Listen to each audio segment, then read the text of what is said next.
Allô tout le monde. Alors, bienvenue sur ce live. Nous sommes déjà à au deuxième live. Alors, merci pour vous qui nous suivez depuis très très loin. Alors, mon nom c'est Andy Elkeng, je suis cofondateur de Propulsion Afrique et puis je suis aussi expert en marketing, dans marketing digital. Alors, nous sommes ici pour parler d'un point très très important qui est comment devenir un bon vendeur. Donc, j'ai l'honneur de faire ce live avec justement avec Alioun, qui est un de mes partenaires, un cofondateur aussi. C'est une personne que je considère énormément. Il va nous parler de 3 points qui sont essentiels pour être un bon vendeur. Je pense que jusqu'à date, depuis qu'on s'est rencontrés, moi et lui, je suis certain qu'il a tous ces trucs en fait, et je suis certain qu'il les utilise lui-même. Alors, je vais juste inviter Alioun à Lyon justement sur le live. Alors, j'invite Alioun. Il va se connecter dans quelques minutes. Salut Alioun. Alors, salut, Comment tu vas aujourd'hui? comment ça va? Ça Ça va? va bien, ça va bien. Moi aussi C'est de un mon honneur côté, et un ça va. plaisir d'être avec toi ce matin. Ok, super, c'est vraiment un plaisir. Alors, Alioun, je sais que tu es vraiment dans ton élément. Et puis, nous sommes à notre deuxième live, justement, depuis le début, depuis que nous avons commencé à faire des lives. Aujourd'hui, nous parlons de comment nous pouvons devenir un bon vendeur. Je sais qu'être vendeur, c'est souvent compliqué. On a aujourd'hui plein de trucs en ligne, on a toute connaissance, il y a tellement de choses, mais c'est pas tout qui fonctionne. Alors, j'aimerais que tu nous Non. dises exactement, donc, c'est quoi les 3 points qui sont essentiels pour qu'un entrepreneur puisse devenir un bon vendeur? OK. Bon, déjà, effectivement, là, on va se focuser sur l'aspect vente. Hmm. Donc, du vendeur lui-même, pas le produit ni l'entreprise. Donc, un bon vendeur doit avoir une très bonne attitude. Ça, c'est les 3 points pour être un très bon vendeur, en réalité. Oh, donc, une très bonne attitude. Donc, est-ce que tu es en train de nous dire que même si tu as le meilleur produit, si tu as une mauvaise attitude, tu peux perdre la vente?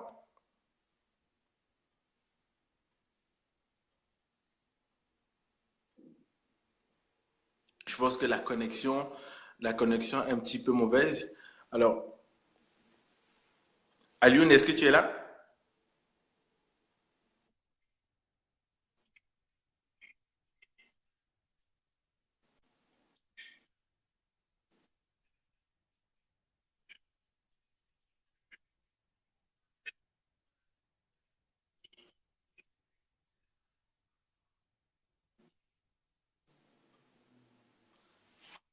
Je crois qu'on entend entrecoupé. Je pense qu'on entend un Mais petit là, peu tu m'as. entrecoupé à Lyon.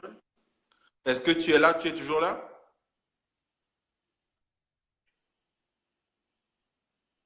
Est-ce que tu es toujours là, Lune? Je pense qu'on s'entend juste on t'entend entrecoupé. Je ne sais pas si c'est la connexion ou. Ouais, là, je suis toujours là, tu m'entends? Ok, là je t'entends maintenant. Je ne sais pas si c'est peut-être un problème de connexion. Est-ce que tu peux juste répéter ce que tu as dit tout à l'heure parce qu'on n'a pas très bien suivi le fil. Tu nous as dit justement qu'il faut avoir une bonne attitude. Mais la question que je posais en fait, c'était de savoir, donc même si tu as un bon produit, ça veut dire que si ton attitude est mauvaise, tu peux perdre la vente? Oui, oui, oui. Si tu as un très bon produit et que tu travailles pour la meilleure des entreprises, tu n'as pas l'apparence qu'il faut, ni la connaissance, ni l'attitude. C'est- ça va induire en fait sur le nombre de ventes que tu peux réaliser. Donc, prenons par exemple l'apparence. Euh, pour les Mhm. hommes, bien rasés, bien coiffés, bien habillés, et les femmes, bon, de façon pareille, c'est ça en fait qui détermine le message qu'on veut apporter au client. Parce qu'on peut dire plein de choses, mais le vêtement propre montre aussi qu'on est un expert, qu'on est bien organisé et qu'on peut nous faire confiance. Donc bon, c'est pour ça que je résume en Mhm. disant que on le sait, hein, un bon vendeur, moi je n'ai jamais vu un très bon vendeur mal habillé. Donc là, l'habit fait le moine. Mhm. Et bon, petite astuce aussi pour les hommes, on peut utiliser beaucoup le bleu parce que le bleu, c'est la couleur de la confiance. Donc, être habillé en bleu, Mhm. ça a plus de confiance et puis ça transmet vraiment un bon message et puis ça vous permet de closer les ventes plus facilement. Mais bon,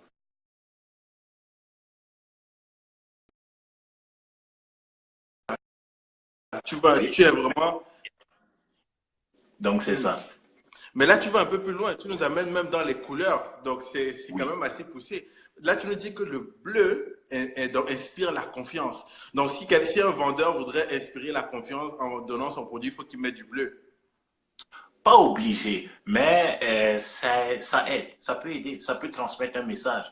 Dans la plupart des cultures, bon, je pense en Asie ou en Asie de l'Est, c'est peut-être un peu différent, mais dans la plupart des cultures, le bleu transmet une couleur de confiance. Notamment Facebook a un logo bleu et fais-moi confiance, s'il était rouge, on mettrait Oh, moins nos informations dessus.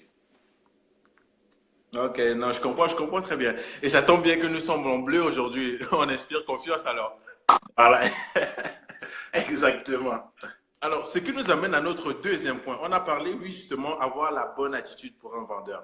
Maintenant, alors, ce serait quoi le deuxième point que tu donnerais à quelqu'un, à un vendeur, de qu'est-ce qu'il doit savoir pour être un bon vendeur? Le deuxième point, c'est vraiment la connaissance. Et c'est la raison pour laquelle on fait ce live, pour partager le plus de connaissances possible. Et même avec notre projet, c'est le but ultime. Et pour être un bon vendeur, il faut savoir qu'il faut prospecter, présenter, closer, mais aussi faire le suivi. Parce que ce n'est pas toutes les ventes qu'on peut closer. Et beaucoup de gens ont tendance à oublier ce dernier aspect. Bon, Hmm. juste très rapidement, 5 points pour bien présenter et bien closer. C'est Mhm. de vendre la solution, pas le produit. De toute évidence, Mhm. ça facilite la compréhension du client. C'est de poser aussi des questions pour savoir ce que le client recherche, par exemple. C'est aussi de ne pas ignorer les personnes qui influencent la vente. Donc, imaginons que je veux vendre un costume à un monsieur, mais j'ignore le fait que c'est sa femme, en fait, qui prend la décision en réalité. Donc, il faut prendre en compte, il faut prendre en compte en fait, Quand les même. influenceurs, Mhm. mettre un petit peu d'urgence parce que, bon, de toute évidence, si on laisse le client réfléchir ou se perdre pendant 2, 3 mois, il trouvera peut-être Mhm. quelqu'un d'autre. En effet. Et il faut aussi demander le close. Donc, avoir un moment où on demande vraiment au client, est-ce que tu es prêt à acheter? Et là, ma petite technique, c'est de ne pas répondre. Il ne faut pas répondre. Quand tu poses cette question, il ne faut plus parler. Il ne faut pas dire, est-ce que tu veux acheter? Et en plus, mon produit, il est bon. Et non, non, non. Il Oui. faut vraiment s'arrêter là. Et puis, ben oui, c'est plutôt ça. Je retiens quand Et même deux aspects de ce que tu as dit. Le premier aspect, tu as dit qu'il faut vendre la solution, mais pas, il faut vendre la solution, mais pas le produit. Et on se rend compte que beaucoup de vendeurs font cette erreur. On dirait qu'ils ont tellement confiance en leur produit qu'ils passent la majorité de leur temps à vendre seulement le produit, le produit, le produit. Qu'est-ce que tu pourrais conseiller justement pour ce point? Je pense que c'est très essentiel. non, ce point effectivement est très essentiel parce qu'il faut prendre les aspects de ton produit et voir où est-ce qu'ils apportent de la valeur à un client.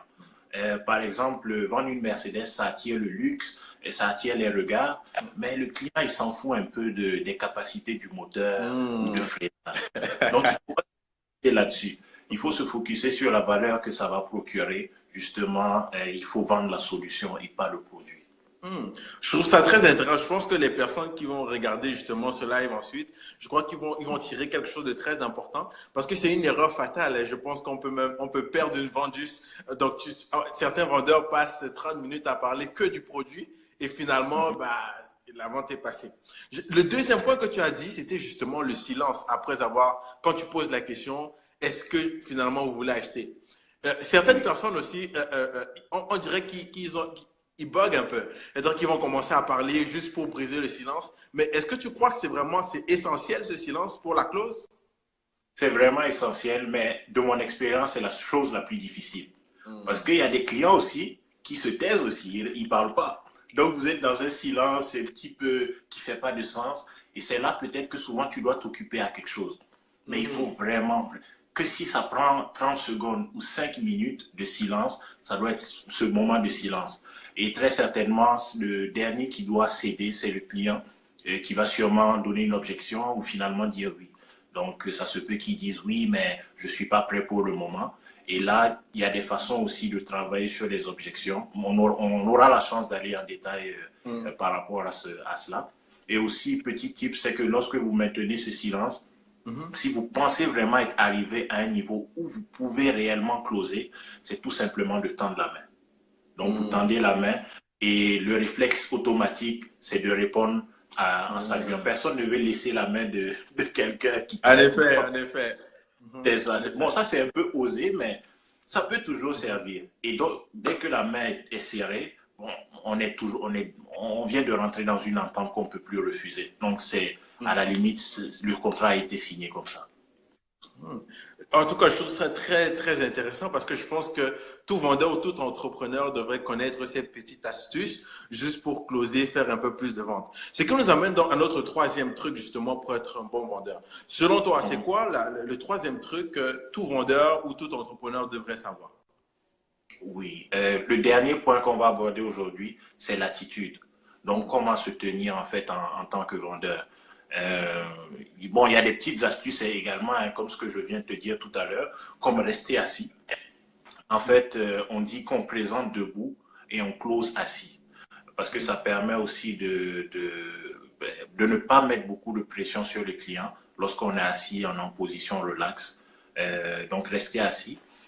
Aussi, bon, avoir le regard de la personne. Souvent, c'est assez, ça peut être gênant d'avoir un vendeur qui vous explique des choses, mais qui regarde dans tous les sens. En effet. Donc, si tu veux pas le regarder dans les yeux, au moins regarde quelque chose et puis essaye pas de bouger tout le temps. Et il faut aussi avoir du sens de l'humour parce que c'est ça qui permet aussi de descendre un peu la tension. Souvent, c'est des moments tendus parce que dépendamment de la valeur du contrat, ça peut être des gros montants.